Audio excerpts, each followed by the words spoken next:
Hi all, welcome back to today's Economic Times of India Leadership series. Um, Today we're going to be interviewing Sandeep Donde and talking to him about his background, his career, how he made certain decisions to get to where he is today, and introducing a little bit about the journey and some of the many pivots that he's seen through his career at Microscan. My name is Gerald Carroll. I'm the AVP of customer service at ServiceNow. And at ServiceNow, we're making the world work better for people and focusing on how we can leverage workflow to drive those benefits. So from a quick introduction perspective, Sandeep, can you give us a quick introduction and an introduction to Microscan? Yes, of course. Thank you, Gerald, and the Times Group. It's giving a good opportunity for me to express myself. So small introduction from me. I am an electronics engineering graduate from Mumbai University, did in 1990. And this is Microscan. I have started this company in 2000 with system integration as a prime focus area where we used to do the entire system integration for fiber networks, for UTP cabling, and this kind of a stuff we started with. But eventually we are specialized in fiber optics. Fiber optics is my main subject, was even in my engineering college. But the opportunity what we got it is from various telco providers within Mumbai. And today's date, we are having around 1,200 kilometers of our own fiber base across Mumbai and Pune, where we give this particular fiber to all the telcos, all the service providers, all the enterprise customers, the ISPs. So we started this business as a system integration in 2000, but eventually in 2007, 2008, we started laying our own fiber. And today's date, as I told you, we have around 1,200 kilometers of our own fiber, and we have base of around 500 employees on board. We have different verticals. We have one vertical is a fiber vertical, which gives the fiber to the telcos. And the other verticals are ISP, as the internet service provider. We have around 60,000 customers, own customers, the broadband customers. We have few enterprise customers. We have BFSI segments, which is connected. The stock exchanges, we are into a low latency kind of a network, which gives the highest, lowest latency possible for the connecting to stock exchanges co-locations. That's the business what we do. But at the same time, we also are into small data center to data center connectivity, which is the up thing which is coming up for the entire OTT players are coming in, like Google, Facebook, all these players. So they need a high capacity, high, availability kind of a network. So our uptime is always 99.999% on the entire network. That's a focus what we have done. And we also do some kind of a media business, which we downlink the channels, we give it as an OTT aggregation tool. So there are different verticals what we started with. And this is a long journey from 2007 to 2008 we started with as a fiber laying and fiber integration. And these are all our own fiber. So that's the infrastructure is owned by us. So that's the underline is fiber. So everything is related to fiber, and top of it, we do that. That's the business. So suffice to say, you're providing the infrastructure that India's economic growth is being built upon. Absolutely. Absolutely. What I think, most of our listeners today will dream of being entrepreneurs and building their own business, and many of them are very interested in the journey that it takes to get there. So, some people start off straight away from straight out of university or even before then, but other people go through a different route. And I'd be interested to understand, what was your route to starting your own business? All right. So I wanted to be an entrepreneur from from my childhood. So I used to, in my engineering college days, I used to sell crackers, I used to sell kites. There are different ways of entrepreneurship, which was always in my mind and in my blood. But my father used to work with a company called Premium Automobiles, and those my environment was never as a business person So we are the first level. I'm the first level of entrepreneur in the entire family. But at the same time, from the childhood, I was, thinking of getting into the engineering. The reason was my father was an engineer, and he was a civil engineer, and his engineering drawings used to fascinate me, and I used to be very, attracted towards that kind of this thing. But when I was, after 12th standard, given the option, I chose the engineering as a stream, whereas an electronics engineer those days, it was not very difficult as such those days, but it was not even easier as that time. So my college was around 50 kilometers away from Mumbai, and I used to stay in the hostel. And those engineering days, were those days also I used to think about the entrepreneurship. But when actually I completed my engineering, I was working with a company called Auto Controls. It was a subcontracts for doing some microland and those kind of business for this system integration. But in 2000, sorry, not in 2000, in 98, 99, Microland used to say, okay, what you have an option to go to US or to Bangalore. So I said, no, I will start something my own. And that's how my journey started as an entrepreneurship. So I started from my house. We had a small room there. I converted that room into the office, and I started assembling the PCs. Those days, Y2K kind of stuff. There, the PC demands and the personal computers demands were very high. So I started assembling the PCs to start with, and I used to sell it to my families and friends. And then I came into the fiber optic system integration in 2001, where all the new telcos were coming in. Airtel were coming in, Tata Power Broadband was coming in for the fiber networks. Those days, we never had those splicing machines and the OTTRs, which is very expensive. And Tata Power has helped me to give us the the equipments on their equipments to work on their products or their network. And we started splicing and those kind of equipment installation for Tata Power.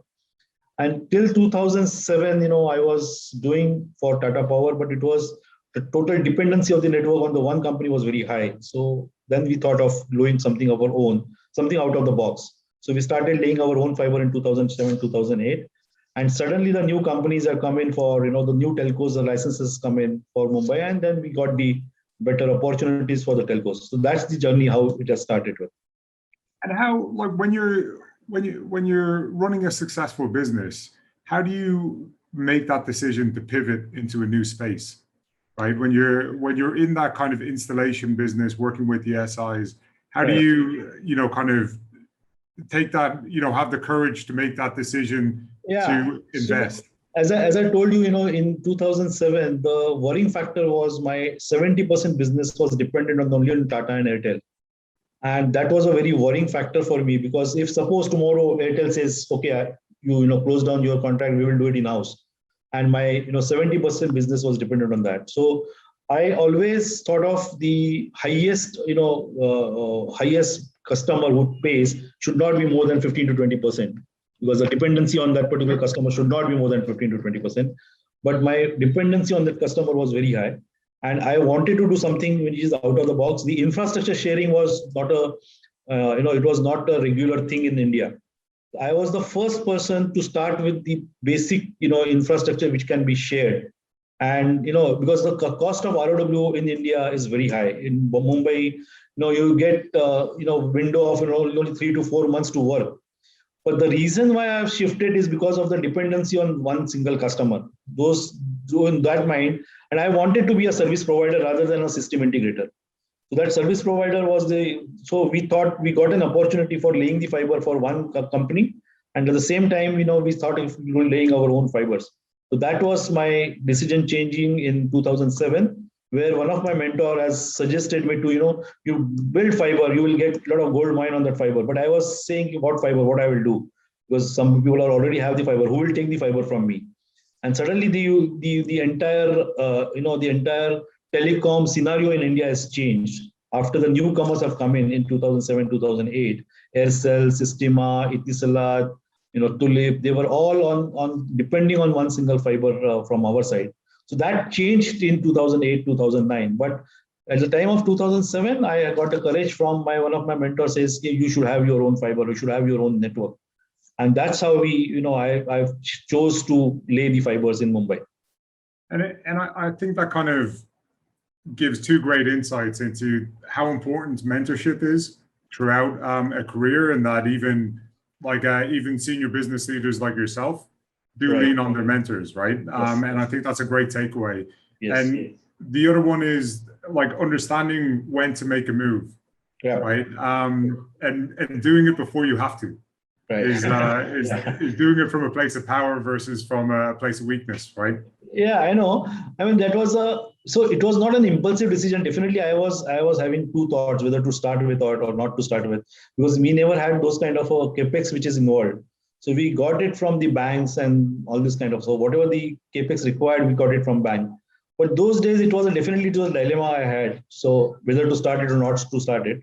But what I have understood is unless and until you take some kind of risk. I mean, I would not say it's a calculated risk. Unless and until you take that risk, you will never grow. And unless Yep. until you do a new things out of the box, you will not able to compete with the competitors. So I had always thought of ahead of the competition was the only thing which there are competitors which comes in. So today's date, as I said, we have 1200 kilometers fiber. My nearest competitor has got around 300 kilometers of fiber.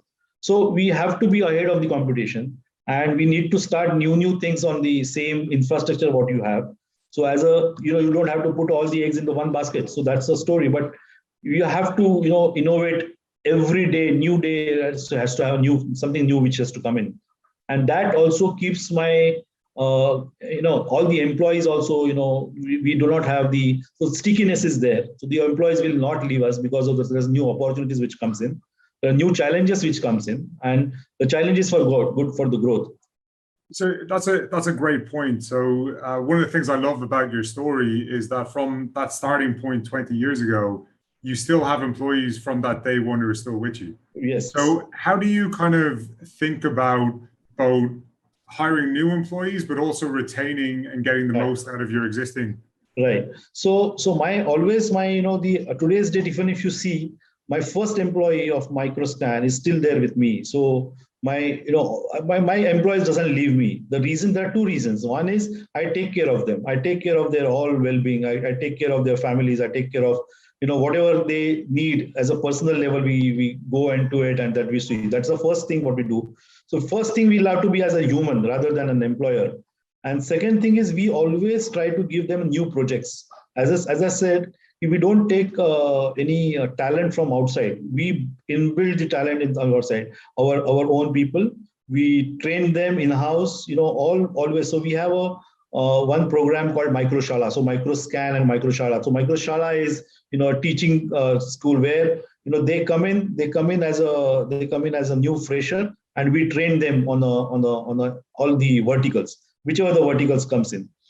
And the best part is, so we have new projects every year. So every month there is something new which is coming in, and that keeps on employees, they take the interest, and I give free hand to the employees. So whenever I take the employee, I don't see the qualification. I don't see whether he's a B electronics, MBAs or whatever. I see the aptitude and the attitude. The moment the aptitude is there or the attitude is there to learn something new, that is my guy. That is my person who is doing. So I will give you an example. Out of 500 people, there are 100 people who are not even graduate, or they are not even a diploma holders, but they are just technicians kind of a stuff. And they are today's date, they are managers. They are operating to have 15, 20 people teams below them.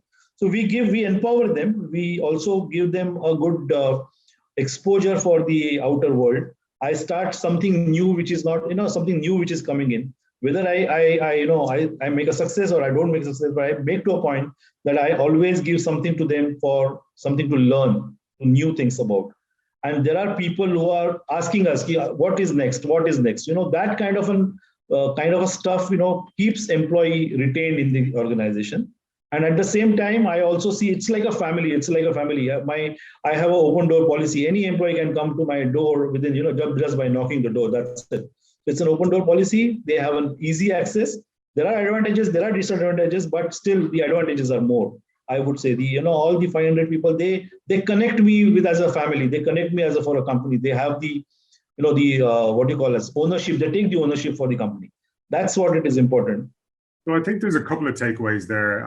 I think probably the biggest one is trust, by building the underlying nature of your trust in your employees and their trust in you kind of comes out. Right. Treating people with empathy, and that kind of just shines through, and then keeping them interested. Right. Right. I think that's one of the biggest challenges these days is keeping people interested and connected with their work. Yes. So a lot of people get to hear a lot of business leaders talking regularly, but they rarely kind of hear about the person themselves. One of the interesting things I heard about you is that you used to be a professional cricketer in your youth, and Yes, that you're pretty good with a badminton racket as well. yes, I do. So what are your hobbies, and what keeps you So the going outside of work? sports is my hobby. I mean, any sports is good enough, but the first love is always cricket. I mean, I used to play cricket for the university. I used to play cricket for the club for many years. But after the engineering, after my marriage, I have left cricket. But badminton, still I'm good doing it. In COVID situation, I could not play, but otherwise we used to be a weekend badminton. At least twice or thrice in a week, I used to play badminton. Today also, I'm hoping, waiting for clubs to start and badminton. So that's my hobby. And any matches, you see any matches till the test levels to the IPLs.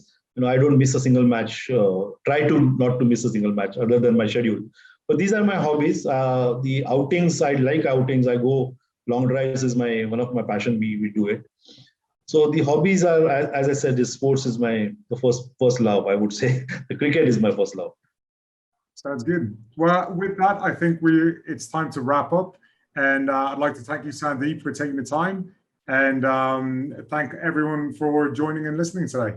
Yeah. Thank you very much, Gerald, and so nice to see you in the particular session. Thank you, everyone from the. Yeah. Thank you.